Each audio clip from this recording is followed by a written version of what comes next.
Olá, meus amigos e irmãos em Cristo Jesus, nosso Senhor, que a paz esteja sempre com você e também com a sua família.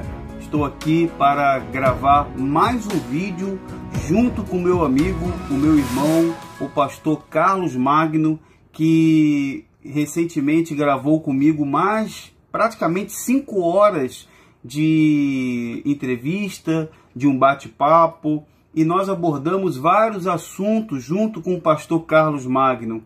E eu gostaria de poder continuar com o pastor Carlos Magno para que ele possa contar um pouco mais sobre a sua experiência, sobre um testemunho próprio. E para você que está nos acompanhando agora, que talvez ainda não tenha assistido os demais vídeos, eu convido você, primeiramente, a se inscrever no canal, a deixar o seu like, a compartilhar com a sua família, com seus amigos e assistir os outros vídeos do pastor Carlos Magno, que foi conhecido nacional e internacionalmente como o primeiro ex-bispo da Igreja Universal do Reino de Deus a fazer uma denúncia direta no Jornal Nacional, na TV Globo, na década de 90. O pastor Carlos Magno passou diversas experiências, conforme ele já falou nos demais vídeos, mas hoje eu gostaria de fazer algo diferente com o pastor Carlos Magno. Ele vai contar um pouco sobre o testemunho dele, vai ser algo com certeza muito produtivo, uma conversa que é sempre agradável. Eu vou falar com ele aqui agora por telefone. Alô, pastor Carlos Magno? Oi, Davi, graça e paz, meu irmão, tudo bem? Graça e paz, pastor, muito bem. E primeiramente eu quero agradecer o senhor, agradecer a Deus e agradecer o senhor pelo senhor humildemente ter aceitado o meu convite de dar essas entrevistas para o canal Davi Vieira, para o nosso canal. O senhor, com certeza, essas entrevistas tiveram uma grande repercussão no Brasil e fora. Nós já temos aí já milhares de visualizações, as pessoas estão assistindo os vídeos, estão perplexas, algumas estão até fazendo contato para que eu possa fazer várias perguntas ao senhor. Eu quero deixar as pessoas aqui do canal cientes de que tudo que nós colocamos para o pastor Carlos responder são perguntas, são situações que, na verdade, são poucas comparadas às experiências que ele passou. São tantas experiências que ficaríamos aqui horas. E o pastor Carlos Magno, ele se dispôs do tempo dele para poder conversar um pouco com a gente, esclarecer dúvidas. E hoje eu gostaria, pastor Carlos, que o senhor falasse para a gente, contasse, né, finalizando um pouco sobre o que o senhor vinha falando, das experiências do senhor depois que o senhor saiu da instituição e como aconteceu a sua saída de fato, o que o senhor fez em seguida. E o senhor havia mencionado que o senhor tinha tido uma experiência que refere-se muito que Deus, ele honra a fé da pessoa, ele honra a intenção do coração. O senhor tinha comentado algo parecido. Eu fiquei muito curioso de saber, e com certeza essa pessoa que está nos assistindo também, e ela quer muito ouvir do senhor o seu parecer. Fique à vontade, pastor Carlos. Tá bom, Davi. Davi, veja bem. Eu já frisei num dos programas passados que o profeta Oséias, ele diz que o povo de Deus sofre porque lhe falta conhecimento. Desde que eu saí da IURD, que eu me esmero no conhecimento de Deus. Porque se o povo não tem conhecimento, o povo é manipulado, é enganado, é explorado. Fazem do povo o que quer. Porque não tem conhecimento, tem a fé, uma boa fé, mas não sabe discernir entre o certo e o errado. Então isso é uma coisa muito importante que eu quero deixar claro. Quanto à minha saída da IURD, eu também já falei anteriormente que só sai dali quem Deus tira. Verdade. Se não for Deus a tirar, não sai. Verdade. Não sai porque a coisa é muito bem engendrada, muito diabólica, muito maligna. Aquele exemplo que eu dei do pastor Antônio Carlos, que o Edir Macedo dizia, ele não sai não. E eu disse, como é que eu tenho certeza que ele não vai sair, se ele está dizendo que vai sair? Olha o salário que ele ganhava como bancário, o que ele ganha hoje. Verdade. É tudo feito com uma mente diabólica, né?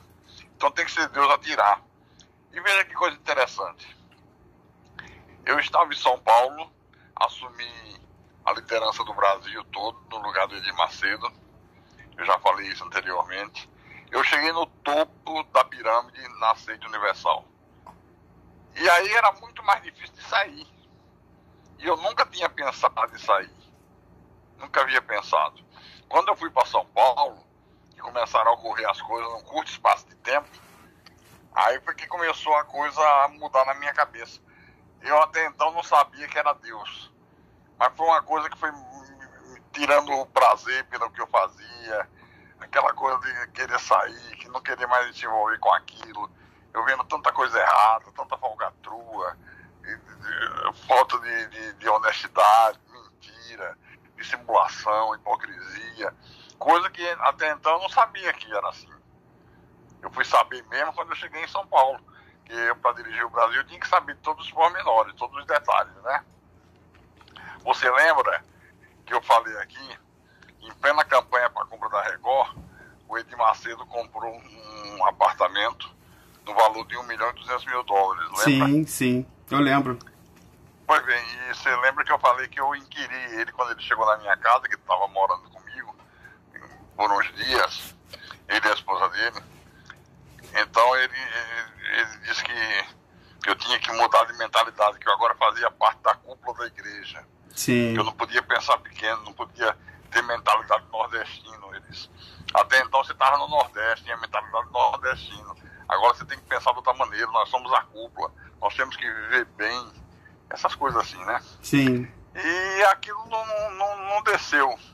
Sabe aquela comida que você bota na boca, mastiga e não quer engolir? É, não sim. desceu, não desceu de maneira nenhuma. Não me convenceu. Mas o que é que ele faz? Passado uns dias, não sei se 2, 3 semanas, ele pegou e chamou minha esposa e eu e disse, olha, vamos ali, que eu tenho uma surpresa para vocês, um presente.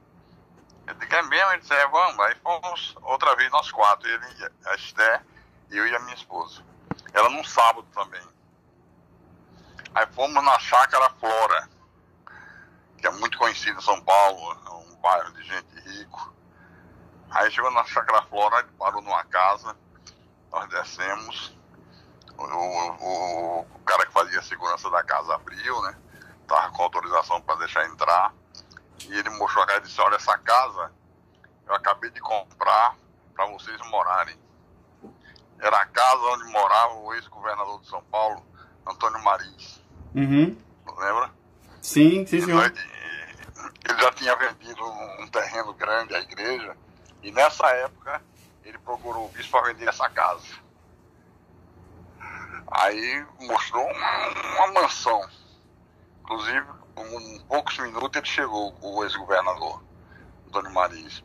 Chegou, conversou, tal. Então o bispo acertou com ele a compra e fechou o negócio. Só que eu disse para ele, quando o governador saiu, que eu não iria morar ali. Eu não me sentiria bem de fazer isso vendo os pastores na situação que estavam. E até porque não tinha necessidade alguma de morar numa mansão daquela. Aí fui para minha casa e ele ficou na mansão. Disse que ia dormir lá com o Esther. E comecei aquela inquietação. E eu falando com a minha esposa, eu não estou aguentando mais, eu vou sair, eu não posso mais continuar. Minha esposa dizia, calma, não se apressa, vai devagar, vamos conversar, vamos discutir direito, para não se precipitar. Mas era uma coisa, Davi, que só depois, muitos tempos depois, é que eu fui saber que era Deus me inquietando. Sim. Era Deus efetuando em mim o querer e o realizar. Porque por que motivo eu iria sair? Se tinha coisa errada, era problema dele. Como eu fui ensinado a crer assim. É, né? É verdade. Então, por que eu ia abrir mão de tanto poder, tanto dinheiro, tanta mordomia? Tem que ser uma coisa de Deus, tem que ser Deus tirando, senão não sai. É verdade. Mas eu fiquei tão inquieto, que eu disse a minha esposa, não, eu quero ir agora conversar com o bispo. Vamos lá na casa dele. Mas vai incomodar ele, já são 9 horas, não, vamos agora. E fomos. Aí ele recebeu a gente, conheci com ele, disse a ele que não estava mais querendo ficar. Ele disse, mas que é isso, rapaz? Eu escolhi você, você é meu amigo, é o homem de confiança que eu tenho, é um dos poucos líderes que a igreja possui.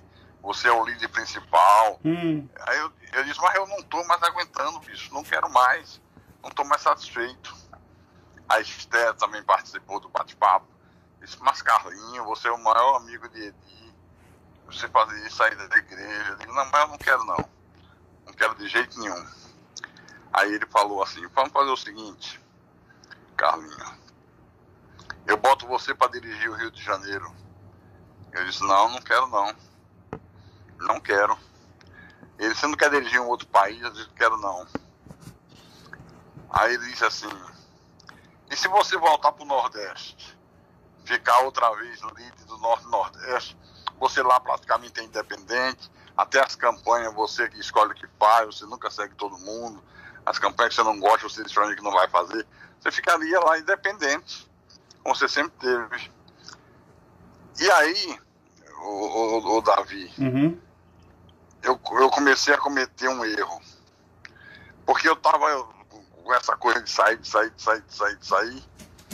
mas ao mesmo tempo eu pensava, vou fazer o quê? O que eu vou fazer na vida? Eu já estava mais de 20 anos afastado do mercado de trabalho, né? Eu já não tinha mais como eu voltar para o mercado de trabalho que eu estava antes.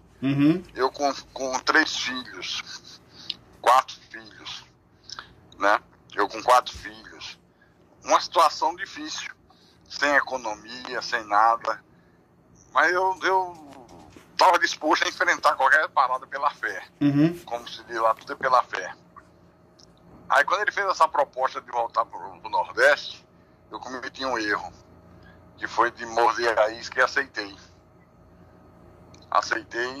Porque eu não percebi a malícia da coisa, sabe?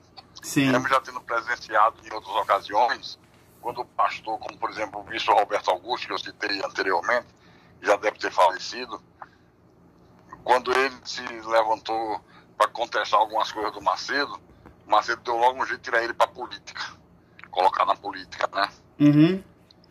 Aí eu volto pro Nordeste, assumo e vou tocar o trabalho como eu sempre toquei. Mas eu não tinha mais prazer. Eu não tinha mais prazer nenhum. Era uma coisa que é difícil até descrever. Com 30 dias, ele liga para mim e diz, malandro, é o seguinte, esse malandro é característico dele, viu? Quando fala no particular. Sim. Malandro, o negócio é o seguinte, Deus me deu uma direção agora, não tem mais líder regional não.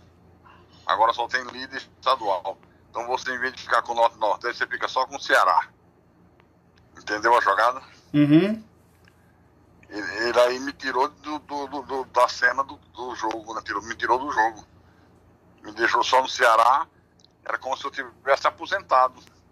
Um estado pequeno, eu que liderava do Acre até Aracaju, Sergipe, né? Aí é que eu fiquei em si. Ele, puxa vida, ele me deu um golpe. Aí fiquei naquela, o que é que eu ia fazer, como é que eu vou fazer, como é que eu não vou fazer. Ele torna a me ligar e faz uma proposta. Diz assim, Carlinho, você sabe que eu sempre disse que a igreja, para ter poder, ela tem que ter rádio, televisão e políticos. E você sabe que nós estamos preparando muita gente para política e você é um cara indicado para política. Você é corajoso, você não tem medo, você enfrenta, você fala o que tem que falar. E eu estou pensando em botar você para ser o líder da bancada da igreja em Brasília. Você se candidata a deputado federal, porque a sua eleição vai ser garantida. Ele sabia que era garantida porque ele foi várias vezes a Fortaleza e nós fizemos reuniões de encher os estádios de futebol. Sim. Então era muita gente mesmo. Não tinha perigo. Aí eu disse a ele que ia pensar. Depois de uma semana eu voltei a falar com ele e digo, olha, bicho, tem um problema aí. Eu sempre falei no altar da igreja que eu odeio política. Essa política nojenta que é feita no Brasil, esses picaretas, esses desonestos, esses homens do poder que só faz surrupiar o dinheiro do povo. Eu sempre falei isso. Uhum. Como é que eu vou dizer agora que eu vou ser candidato a deputado federal? É. Com que cara eu vou dizer isso? Aí ele disse, não, mas tem uma saída, Deus já me deu a saída. Ainda bota Deus no meio. É. Ele disse, você vai dizer o seguinte, pessoal, é o seguinte, eu não quero, eu detesto, eu odeio política, mas o bispo deu uma ordem. É como Jesus não queria ir para a cruz. Ele disse, pai, se for possível, passa de mim esse cálice. Mole. Seja feita a tua vontade. Mas que comparação, hein? Que comparação, viu? Mas tinha uma certa lógica para quem não tem o conhecimento de Deus. É. Nós estamos falando de um homem, no caso eu, que não conhecia nada de Bíblia, a não ser Mateus, Marcos, Lucas e João. Só conhecia dos milagres que Jesus realizava. Não tinha nenhuma noção de espiritualidade. Não tinha nenhuma noção de profundidade bíblica. Sim, então, de contexto, né? Então tudo soa como uma coisa possível de ser. Tudo é fé. Tudo é fé. Aí eu, nesses dias que eu fiquei pensando, eu pensei o seguinte, se eu tiver mesmo que me candidatar, eu me candidato, assim que eu me eleger, eu saio, não fico na igreja, estou fora, e eu vou ter 4 anos para ver o que é que eu vou fazer. Pelo menos vou ter como manter minha casa, minha mulher, meus filhos. Só que você lembra, quando eu falei do bispo Roberto Augusto, ele chegou a ser deputado federal em Brasília. E ele era muito meu amigo, era um homem de uns 70 anos, cabelos grisalhos, mas pensa num homem sério, um homem que tenha temor a Deus. E ele dizia para mim, Carlos, vou dizer uma coisa para você, nunca aceite Macedo de botar na política, porque eu aceitei e a coisa pior que eu fiz na minha vida. Brasília é a sucursal do inferno. Eu estou torcendo para acabar o meu mandato, para nunca mais voltar os pés aqui. E realmente, quando acabou o mandato dele, ele saiu da igreja e foi para Nova Vida, no Rio de Janeiro. Do bispo Roberto Macalester, né? Sim. Então, esse era meu plano. Só que eu estava cometendo um erro terrível. Eu que sempre agi pela fé, enfrentei tantas dificuldades, sempre pela fé. Nessa hora, deu um branco e eu pensei nessa saída e a coisa aí ficou pior. Ele disse, puxa, rapaz, se você der essa desculpa para a igreja, que eu estou te dando, a igreja vai aceitar tranquilamente. E realmente aceitou. Eu tinha um empresário em Fortaleza, que em certa ocasião me procurou para vender uma rádio que ele tinha em Crateús, Fernando Linhares. E ele ficou muito meu amigo entre aspas aí, sabe? Sei. Mas era uma pessoa que frequentava a minha casa, que ia sempre, quando eu estava na rádio, ia lá conversar e tal. E aí eu digo, olha, eu vou chamar Fernando Linhares para ser o estadual, o meu estadual. Aí ele disse, pode chamar. Aí eu chamei esse senhor, ele já era acostumado com política, tinha irmãos dele na política. Aí ele disse, mas Carlos, eu não quero gastar dinheiro com política. Eu digo, não, você vai se eleger sem gastar um centavo. Ele disse, mas não é possível. Vá ver os cultos na igreja. A sede era muito grande em Fortaleza. Nós fazíamos 5 reuniões por dia, com 2.500 pessoas em cada uma. Só na sede. Então era muita gente, era um fenômeno lá o que a Igreja Universal fez em Fortaleza. Aí ele viu que era possível. Ele disse, tá bom, eu aceito ser, Carlos. Aí ele foi meu vice. E eu conheci um pouquinho, Davi, das entranhas da política. Sim. E hoje eu entendo que tudo isso tinha um propósito de Deus. Sim. Porque ele me inscreveu no PMDB, me levou para conhecer o ex-senador, está me fugindo agora da memória o nome dele, Paz de Andrade, um outro senador do Ceará, que eu não estou lembrando o nome agora. Conheci essa gente, sabe? Sim. E veja, sem eu saber nada de política, onde é que eu estava me metendo. Uma certa ocasião, nós fomos numa reunião no apartamento do senador Paz de Andrade, e ele disse o seguinte para mim, ele disse, pastor, o senhor vai fazer parte da comissão do orçamento A gente só coloca nessa comissão gente de confiança. O senhor pastor Fernando Linhares já avalizou o senhor é um homem digno, honesto. O senhor só tem que ser fiel ao partido, obediente ao partido. Você lembra do escândalo dos anões da Comissão de Orçamento? Não, talvez não lembre por conta que talvez eu era pequeno na época, mas... Pois é. É nessas comissões que se rouba mais. É onde mais se mete a mão. Uhum. E eu não sabia. Ele disse, olha, já está em uma casa para você morar, que é difícil quando o deputado é novo, normalmente fica em hotel ou no apartamento, mas fulano já saiu, já reservei essa casa para você. Eles tudo me bajulando para eu me tornar uma marionete da mão deles, né? Sim, porque o povo, o senhor já tinha a questão do senhor ter o controle, ou ter a autoridade sobre as igrejas, os templos da Universal na região norte e nordeste, deixavam o povo na mão do senhor, de certa forma. Eles sabiam disso, né? Eles sabiam disso, sem dúvida. E é muito importante isso que eu estou falando agora, Davi, uhum. para que as pessoas que estão ouvindo esse depoimento prestem atenção como você pode pagar um preço caríssimo por você tomar uma decisão errada. Sim. Nós temos sempre que tomar decisões orando a Deus, com direção do Espírito Santo. Amém. Sem deixar o emocional prevalecer em nenhum momento. Hoje eu sei disso, na época eu não sabia. E você vai ver agora as consequências. Eu comecei a aparecer nos institutos de pesquisa, nas pesquisas de opinião, como o candidato mais votado do estado do Ceará. Todos os institutos de pesquisa davam que eu seria mais votado do que os governadores de lá que foram campeões de votos. Era direto isso aí. Uhum. Para você ter uma ideia, um dia eu estava na rádio Uirapuru, de Fortaleza, que é da igreja, e quando eu cheguei na rádio tinha um recado, que um senhor teve lá na rádio, queria falar comigo, como eu não estava, ele deixou um cartão de visitas para eu me comunicar com ele. Aí eu me comuniquei, mas sem ter a mínima ideia do que seria. Era um cartão da Odebrecht, olha aí. Aí o senhor disse assim, ô pastor, muito prazer, eu admiro muito o seu trabalho, eu já escutei o senhor umas 5 vezes, que minhas empregadas em casa assistem a rádio, a televisão, as empregadas, vê só.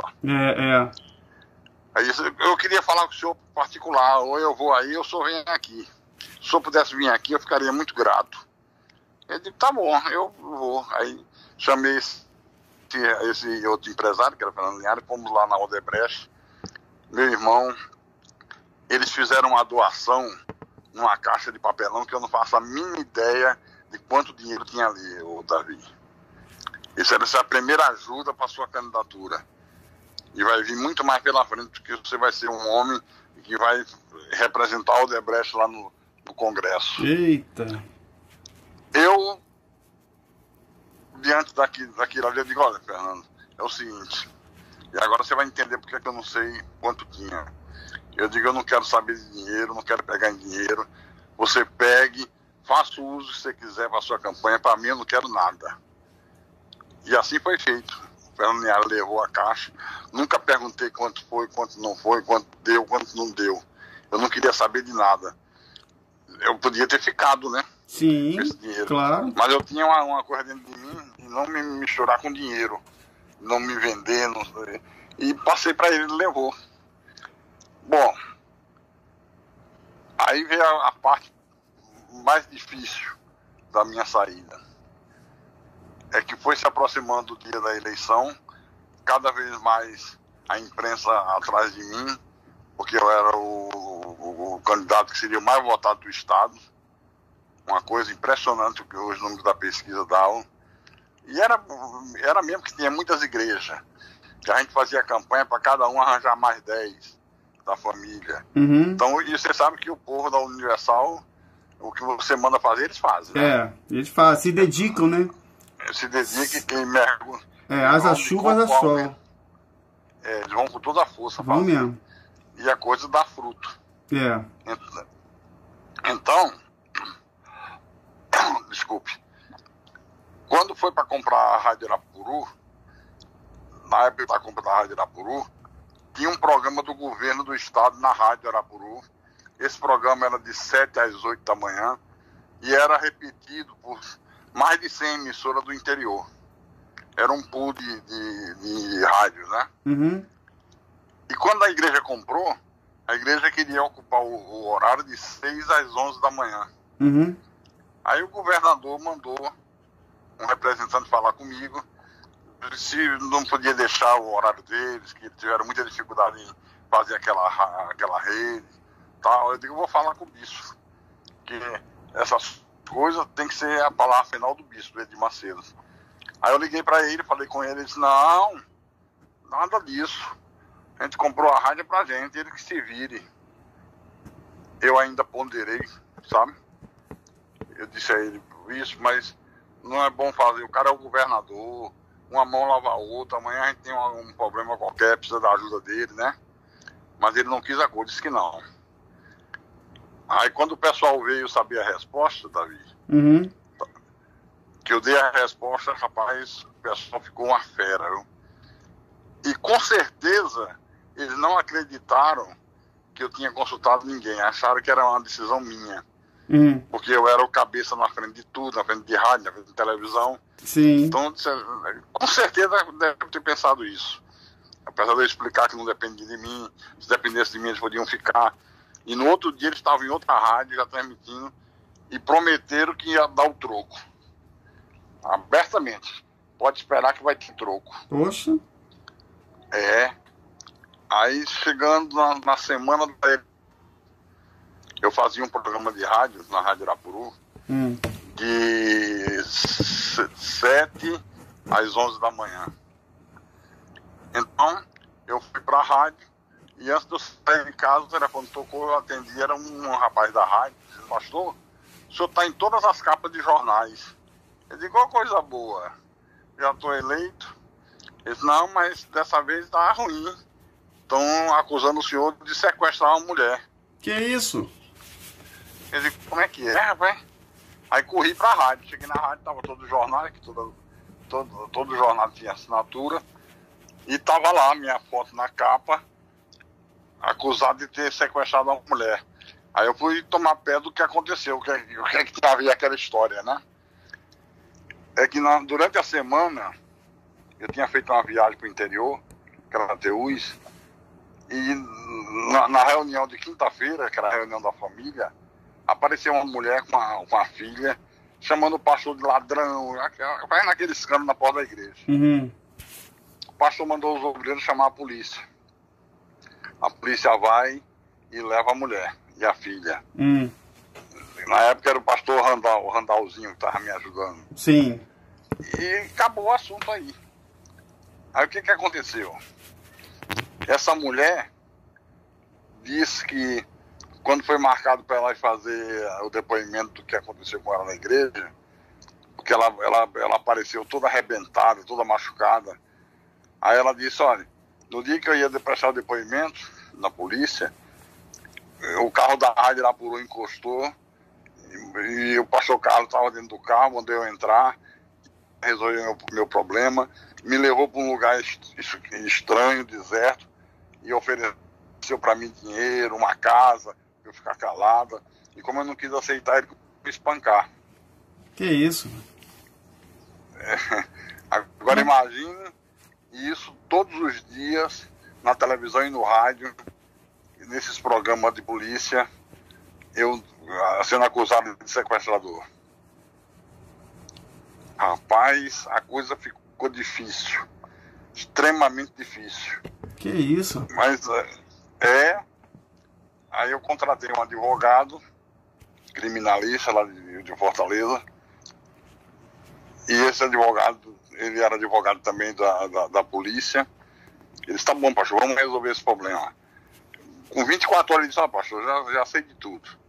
É tudo uma artimanha do governo para criar um clima para derrubar a sua candidatura. O senhor não vai se eleger. Eu digo, mas como é que eu não vou me eleger? Vicente de Castro, o nome desse advogado, já faleceu. Uhum.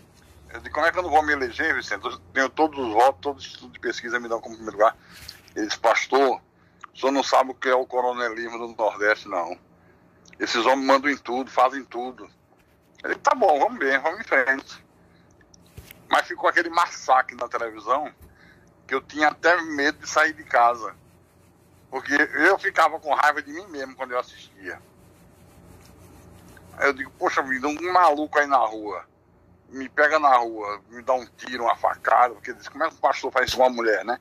A mulher dizendo e a filha confirmando. Depois é que nós fomos saber que essa mulher já tinha sido usada na política em outras cidades para fazer coisas semelhantes para derrubar a candidatura. Sim. Sabe? Aí, meu irmão, chegou a eleição, começou a contagem dos votos e só dava para o pastor Carlos Magno. Mas quando saiu o resultado final, meus votos desapareceram. Ué? Sumiram. Como assim, cara? Aí eu recebo um telefonema desse senador Paz de Andrade, que na época era candidato ao Senado de novo. Ele me chamou para ir na casa dele que queria falar comigo particular. Aí eu fui, ele disse, pastor Carlos, é o seguinte, que eu vou falar com o senhor aqui, o senhor não pode falar com ninguém, que se o senhor falar, eu digo que não falei. Estou falando que gosto do senhor, eu gostei muito da sua conduta, o senhor é um homem sério, um homem direito. Mas é o seguinte, o senhor não está eleito, o senhor se elegeu, mas não vai levar. Porque seus votos foram todos passados para Moroni Torga. Ué? Deputado. Como é que pode isso? Porque na época os votos eram contados no CEPRO, não era urna eletrônica, não. E aí, se mantivesse minha eleição, o filho de... É um filho de outro senador lá do Ceará, que eu não estou lembrando o nome, ele ficava de fora, ele era também candidato a deputado federal. A minha eleição tirava a vaga dele, sabe? Uhum. Aí o senador disse, pastor, o senhor não é homem de partido, o senhor não é da política, então ninguém lhe defende nada, pelo contrário, todo mundo conta para tirar. Então nem eu pude fazer nada.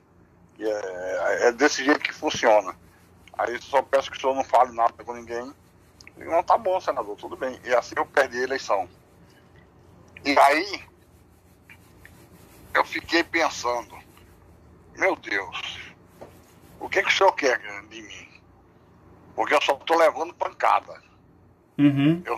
Eu não fiz nada errado, eu não fiz nada com dolo na Universal. Os anos que eu passei ali dentro, tudo que eu fiz crendo que era verdade, crendo que aquilo funcionava, crendo que aquilo estava de acordo com a sua palavra. E agora eu estou aqui desamparado. E eu não aguento mais ficar. Eu não aguento mais ficar de jeito nenhum, não aguentava mais, Davi. Quando era dia de eu fazer reuniões, para mim era como se fosse para forca. Só em pensar de subir no altar, aquela mesma história de demônio para cá, demônio para lá, e sair, dinheiro, e desafio, e de tudo, aquela pressão para a arrecadação aumentar, que é uma pressão violenta. Sim. É uma pressão grande, principalmente para os líderes de Estado, que todo domingo acaba as reuniões de domingo, ele liga para cada líder. Uhum. Quanto é que deu aí? Quanto é que deu aí? Quanto é que deu aí? É uma coisa que às vezes as pessoas ouvindo assim, ficam até sem querer acreditar. Mas é a pura expressão da verdade. É a pura expressão da verdade. É que hoje eles tentam... O Macedo tenta hoje trazer a ideia de uma reunião espiritual, de uma reunião que eles leem a Bíblia, que eles se baseiam no texto bíblico para levar até as pessoas o Evangelho, mas aquilo ali não é Evangelho, nunca foi, na verdade, né? Nunca foi. Então, eu decido sair de vez. Eu logo entendi, Deus tocou no meu coração que eu tinha errado. Se era para eu sair, era para ter saído antes. Era para eu ter saído pela fé, confiado em Deus. Não era com artimanha de política. Eu entendi que eu tinha errado. Deus me mostrou claramente isso. Aí eu chamei minha esposa e digo, olha, Deus me mostrou isso, eu errei. Eu que sempre agi pela fé. Eu dei uma vacilada nessa parte. Mas eu vou sair. Eu quero saber sua opinião. E ela disse, bom, o que você decidiu, eu estou do teu lado. Eu digo, olha, eu não sei como é que vai ser, porque nós não temos nada. Ela disse, o que você decidir, a gente tá junto. Aí eu liguei para ele, conversei com ele. Ele queria que eu fosse a São Paulo conversar com ele. Eu disse, não quero ir a São Paulo, não. Eu quero resolver por telefone, não quero perder tempo de ir para São Paulo, não. E já tivemos outras conversas nesse aspecto. O senhor prometeu mudar, corrigir as coisas, e nunca corrigiu, nunca mudou. Então não vai ser agora que vai mudar. Estou disposto a sair. Isso foi um dia inteiro de papo. Conversava 2 horas, parava, voltava, mais 2 horas. Aí quando ele viu à noite que não tinha jeito, que eu estava irredutível, aí ele disse o seguinte, bom, Carlinhos, vamos fazer o seguinte. Você sai, eu vou aí fazer um culto no estádio e vou dizer pro povo que você está saindo com a minha bênção, que você é um grande líder, você vai seguir seu caminho, tal. E a gente ajuda você durante 1 ano. Você aluga um prédio e a igreja vai pagar os aluguéis durante 1 ano. Vai dar uma ajuda no seu início. E você vai arrebentar, você tem muita capacidade, não sei o quê. E você sai na paz, que eu podia alugar um prédio para colocar a igreja que eu iria fundar, e que durante 1 ano ele pagaria aluguel, essa despesa. E dali por diante eu seguiria sozinho, que ele sabia que eu ia dar muito certo. E falando que eu era como um filho para ele, que era o maior amigo dele. Aí já fez um pedido. Ele diz assim, Carlinhos, eu quero lhe fazer um pedido. Que você fique pelo menos 2 meses mais na igreja, que você sabe que nós não temos liderança na igreja, que falta líderes. Para você preparar alguém, aí tem televisão, aí tem rádio, tem que ter alguém que lhe substitua. Então você prepara alguém aí que você veja que tem condições. Eu digo, tá bom, eu não vou largar as coisas irresponsavelmente, não. 2 meses eu fico. E aí fomos dormir com esse acerto, em paz. No dia seguinte, eu fazia programa, como eu disse anteriormente, de 7 às 11 da manhã. Eu acordava por volta de 5h30 da manhã. Quando eu acordei, o telefone tocou. Eu digo, quem que tá ligando pra mim essa hora? Eu ia tomar banho. Era um senhor que trabalhava na rádio, chamado Seu Mena Barreto. É um senhor idoso. Era aquela pessoa que faz tudo, sabe? É servente, é tudo. É quem fechava a rádio, quem abria. Aí ele fala, pastor, eu tô ligando de um orelhão pro senhor, porque proibiram de ligar pro senhor. Eu digo, proibiram? Como assim? Ele só não sabe o que tá acontecendo, não? Eu digo, não. Ele disse, olha, tá cheio de pastores aqui, segurança, tudo armado. Disseram que o senhor não pode chegar nem na porta. E se alguém ligar pro senhor, tá demitido. Como é que é? Que isso? Onde isso? Eu digo, mas que é isso? Eu ia tomar banho agora, me preparar para fazer o programa. Eu digo, o senhor sabe, por exemplo, quem é o nome de algum deles? Ele disse, eu sei de 2. Um é Gonçalves e o outro não era Sérgio Monreal, não. Pô, rapaz, tá me fugindo o nome dele agora. Ele era oficial reformado do Exército. Ronaldo Dedinho. Lembrei. Ronaldo Dedinho. Ele disse, que é isso, rapaz? Aí tomei aquele choque, minha esposa acordou. O que foi? Eu digo, olha o que tá acontecendo. Ela disse, mas não acertou tudo com o Macedo ontem? Eu digo, pois é. Mas tava todo mundo na rádio. Chegaram de madrugada. Aí eu liguei pro Rodrigues, que era o bispo da Bahia. E o Rodrigues, eu me entendia muito bem com ele. E eu acho que tínhamos uma certa amizade, eu e ele, sabe? Sim. Aí eu liguei pra ele, digo, Rodrigues, olha, tá acontecendo isso, ontem eu conversei com o Macedo, você deve saber, foi isso, contei isso pra ele. Ele disse, não, ele contou pra mim. Eu digo, hoje de manhã, agora, 5h30 da manhã, tá a rádio tomada de segurança, de pastores. Aí ele disse assim, malandro, você não sabe como é que é o jogo aqui, não? Ele morre de medo de você fazer uma rebelião e levar o povo todo. Você é muito querido aí, muito amado aí pelo povo do Nordeste. Então, isso foi resolvido ontem à noite. Inclusive era para eu e o doutor Amorim e também. O doutor Amorim é um juiz lá de Salvador, juiz criminal. que já foi presidente da igreja, sabe? Tem uma história muito interessante Uhum. dele. E eu era também meu amigo, doutor Amorim. Ele disse, mas doutor Amorim tinha um compromisso, só vai poder sair daqui de tarde. Aí eu digo, poxa, Rodrigo, olha, eu não vou aceitar isso não. Isso não vai dar certo, esse negócio. Porque eu sou esquentado, não vou aceitar não. Isso é uma pilantragem, isso é uma traição, isso é uma canalice. Aí ele disse assim, olha, Carlinhos, posso fazer um pedido a você? Eu digo, peça. Não faça nada, não vá pra rádio, fique aí em casa, espere eu chegar à tarde com o doutor Amorim, que aí a gente vai na sua casa, pra gente ver a melhor maneira de resolver. Eu digo, tá bom, você tá me pedindo, doutor Amorim vem com você, eu aguardo. Isso o Bispo Rodrigues falou com o senhor, né? Isso o Rodrigues. Sim. Aquele que foi... Sei que foi preso no caso do Mensalão. Isso, exatamente. Uhum. Aí eu fiquei em casa. Eu não ia pra rádio, porque eu não ia fazer o quê? Enfrentar a segurança. É. Eu não tinha como fazer isso. Então eu fiquei aguardando até que eles chegaram em Fortaleza e foram direto pra minha casa.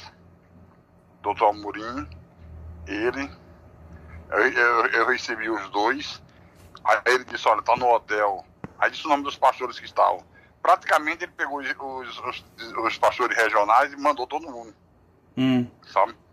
Vieram no avião fretado, rapaz. Que isso, rapaz?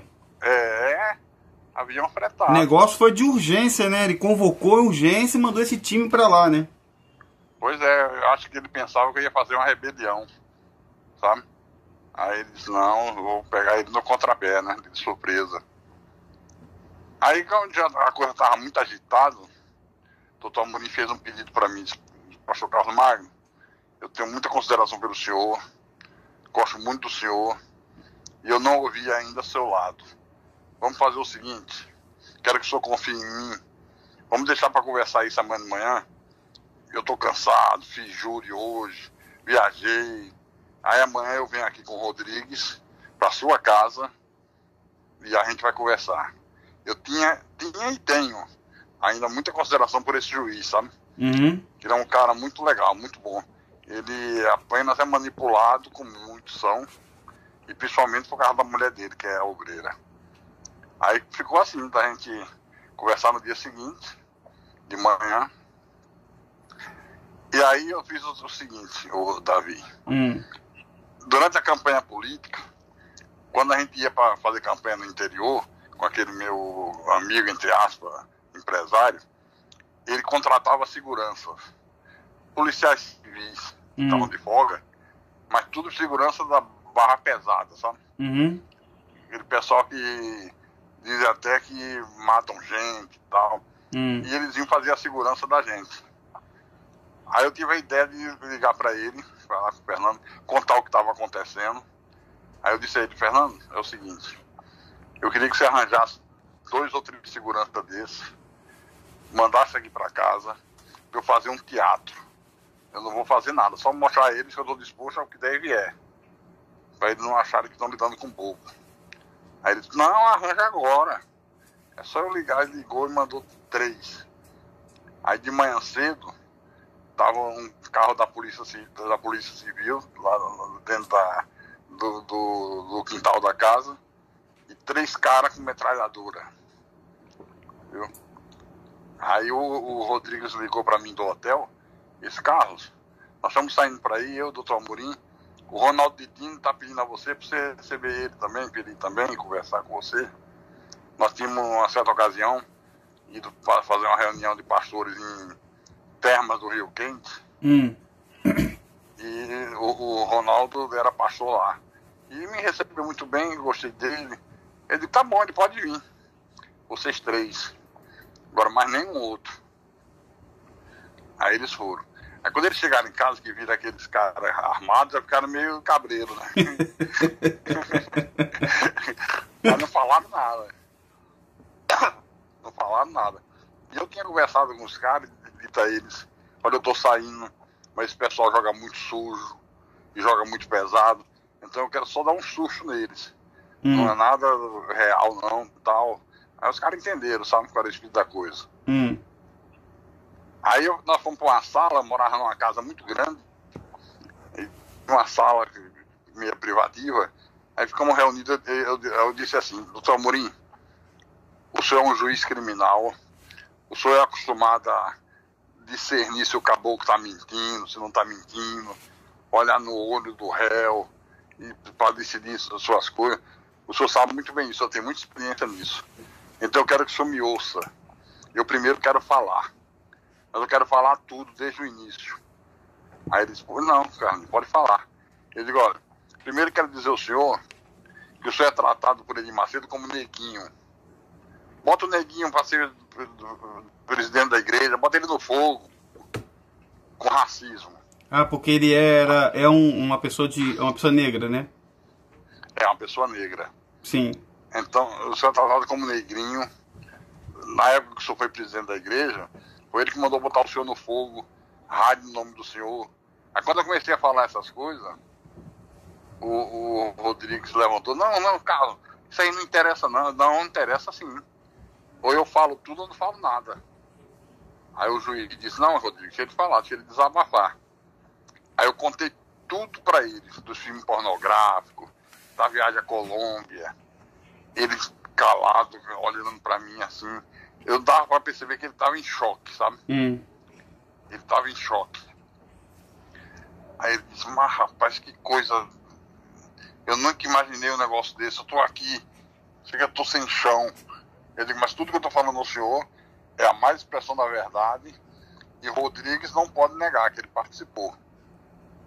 Ele participou de muita coisa. Da viagem à Colômbia ele não foi, mas ele esteve lá no apartamento do Macedo quando a gente tava para viajar e sabia por quê. Aí então ele ficou calado, Rodrigues, sabe? É claro. Aí eu digo: então é o seguinte, ele tratou uma coisa comigo, não cumpriu. Eu vou fazer o culto era uma sexta-feira já. Eu digo: domingo eu vou fazer o culto, vou me despedir do povo. Se tiver segurança lá, eu levo segurança de cá.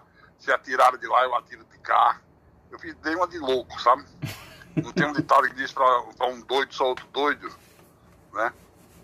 Aí, quando eu falei isso, esse Ronaldo Didini, ele é aposentado pelo Exército por problemas mentais. Aí ele levantou com em pé e disse: Carlos, você fique sabendo que se eu quiser eu convoco as Forças Armadas. Aí falou isso: eu disse: deixa de ser imbecil, seu idiota. Você é um idiota, imbecil, louco. Você quer ver quem é que vai convocar? Segurança. Aí veio dois caras da segurança correndo com metralhadora. Eu digo: ó, bota pra fora isso aqui. E se reagir, pode matar. Os caras sabiam que era teatro, né? Que eu já tinha dito a eles, sabe? Mas, rapaz, o Ronaldo Didini se urinou todinho dentro da minha casa. Que isso, rapaz? Quer dizer que o ex-bispo Ronaldo Didini se mijou todo.